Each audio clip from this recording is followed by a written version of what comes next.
Neil, one of the big buzzes around my office and around people that I know is this thing called the Impossible Burger. And a bunch of us went out the other day to taste the Impossible Burger because the lovers of it go, it looks and smells and tastes just like a burger. To me, it sounds disgusting. I wouldn't order it. I had a bite of theirs. But what's the story with it? Everyone says, oh, no, no, no, it's perfect. It's great. It's impossible that it can be so good. Do you think it's impossibly good? Um, what it is, it's a patty that's made with water and wheat protein and coconut oil and potato protein and a bunch of other things. And it is better for the environment, which is the main reason it's on the market. You don't have to feed a whole bunch of feed grains to cows and then and harm the environment through all the things that animal agriculture does. And it's better in meat in certain ways. When you heat it up, the carcinogens that meat might have are not in the Impossible Burger. That said, there are far better veggie burgers than the Impossible Burger.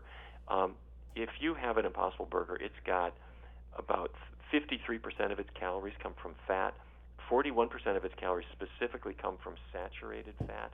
That's the coconut fat in it. So if I am hoping that as this burger evolves, they will take the coconut fat out and use a healthier one. You can almost feel your arteries snapping closed when you take a bite in it. And I have to say, I don't think personally it tastes any better than any other veggie burger. What happens now is people have been lured in by the name and the marketing and this ridiculous claim that it tastes just like meat, and it's got the heme iron is the magic ingredient and all this nonsense. Well, and I think that they're appealing to, all of us who really want to eat cheeseburgers and they're trying to be good.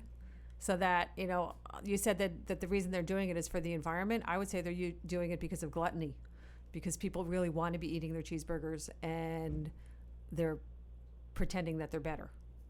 Well, they are better for the environment, and they do have some health advantages, but other health risks.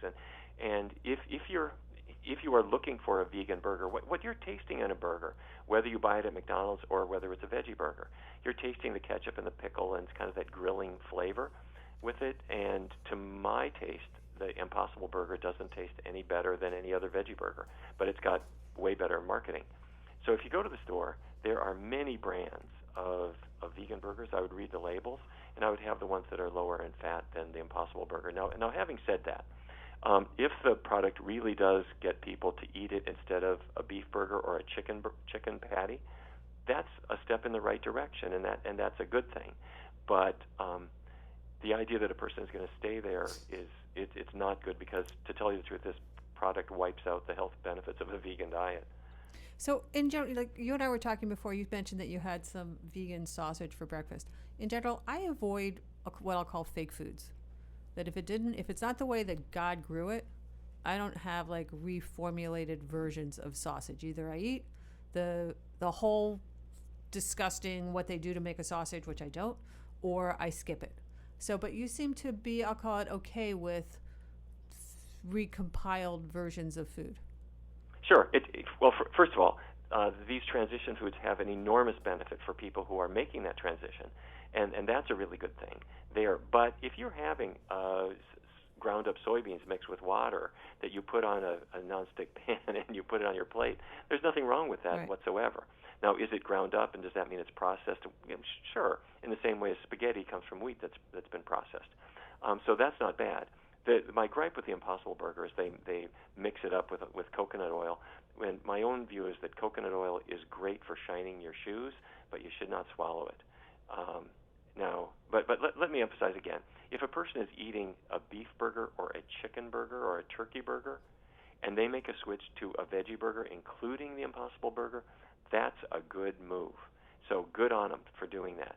But once you're in this side of things, don't stay there. There are much healthier ones that taste just as good.